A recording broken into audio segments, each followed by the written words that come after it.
Bonjour à tous et à toutes, bienvenue dans ce nouvel épisode de Comics Presso avant Noël. On est le 13 décembre, il est 5h05 du matin au moment où je tourne. Voilà. Mais les amis, avant de commencer, avant d'aller plus loin, je voulais juste vous remercier pour les retours d'hier sur les petits changements de format, un peu indépendant de ma volonté, mais ça a l'air de vous plaire presque plus qu'avant. C'est assez bizarre parce que je vous avoue que quand on tourne avec un téléphone, etc., ça demande un peu plus de setup qu'avec la cam qui est fixe, etc. Et si vraiment ça vous plaît, on va rester comme ça, je crois. Hein. Bah, c'est génial. Merci d'avoir fait l'effort pour beaucoup, d'avoir mis en commentaire ce que vous pensiez du fait qu'il n'y ait pas de montage, du fait qu'il y ait la caméra, etc. Enfin, la cam, je trouve ça juste génial. Vous êtes voilà, une communauté incroyable. De toute façon, je le répète, vous bombardez les likes à chaque fois, ça soutient de fou. Et voilà. Mais les gars, juste merci parce que voilà, si on peut continuer ce petit challenge, c'est aussi grâce à vos retours, grâce à vos réactions, grâce à vos partages. Merci, merci infiniment. Et aujourd'hui, les amis, c'est donc le 13e épisode, donc 13e recommandation comics. Et aujourd'hui, aujourd'hui, j'ai craqué. Aujourd'hui, j'ai craqué parce que à chaque fois, je vous dis, oui, c'est un peu comme Mark Millar, c'est un peu. Aujourd'hui, on parle de Mark Millar. D'accord? Aujourd'hui, on rentre dans le vif du sujet. Aujourd'hui, on parle de l'auteur lui-même. On va parler de Mark, Tudum, Netflix, Millar, vous le connaissez. Et cette année, j'ai lu du Mark Millar qui m'a plu. Ça, c'est beau. Encore une fois, petite tricherie parce que c'est la suite d'un bouquin que je vous avais recommandé l'année dernière. C'est évidemment Magic Order. Il y a donc le tome 2 qui est sorti cette année. Le tome 1, je vous l'ai présenté donc en 2021 pour les intéressés. N'hésitez pas à retrouver voilà, c'est dans la petite playlist Comics Presso avant Noël.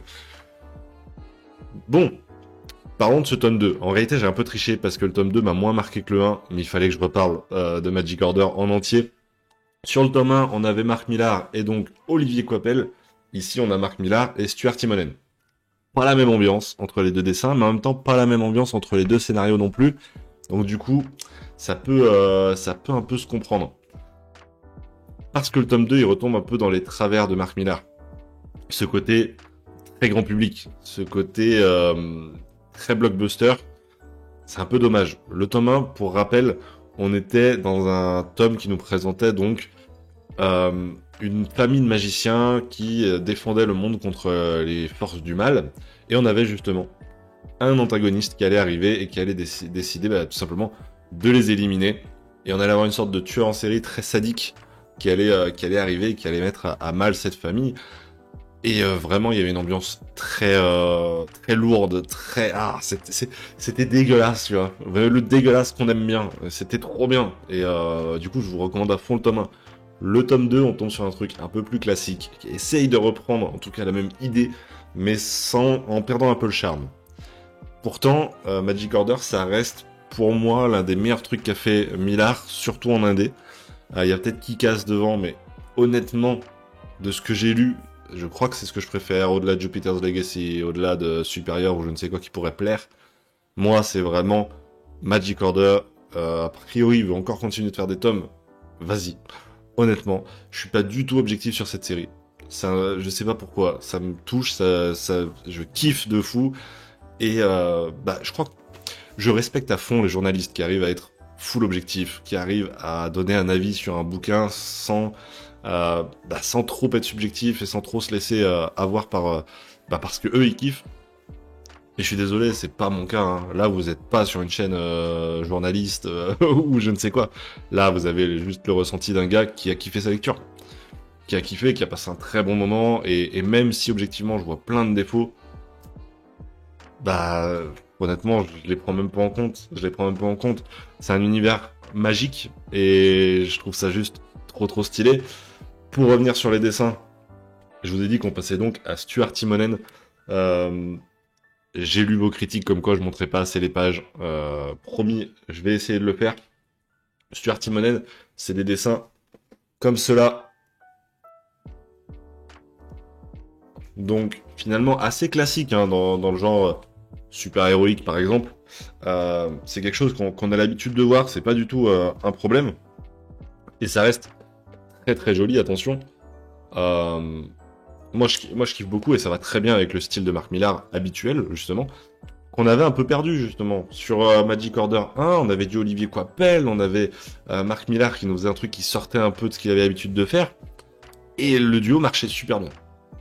Parce que ça nous changeait de notre confort. Puisque Mark Millar, c'est ça, c'est le confort de lecture. Et ça nous changeait un peu de ça. Et je kiffais beaucoup. Mais écoutez, c'est pas grave.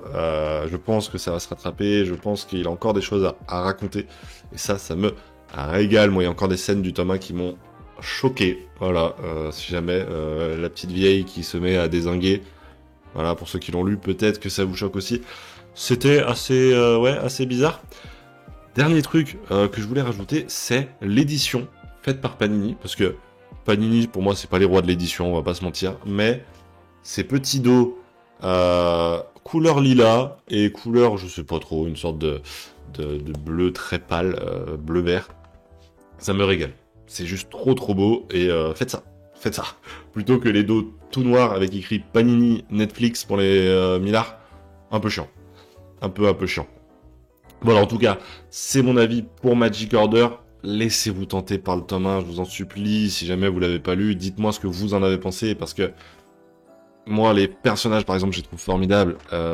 Et je pense que je vais pas tarder à vous parler de Jupiter's Circle, que je suis en train de lire.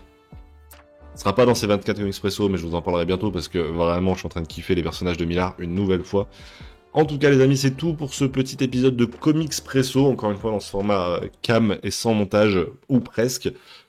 On se retrouve demain, tout simplement, pour un nouvel épisode des Comics Presso. D'ici là, les amis, portez-vous bien, c'est le plus important, et passez une belle journée. Ciao, ciao!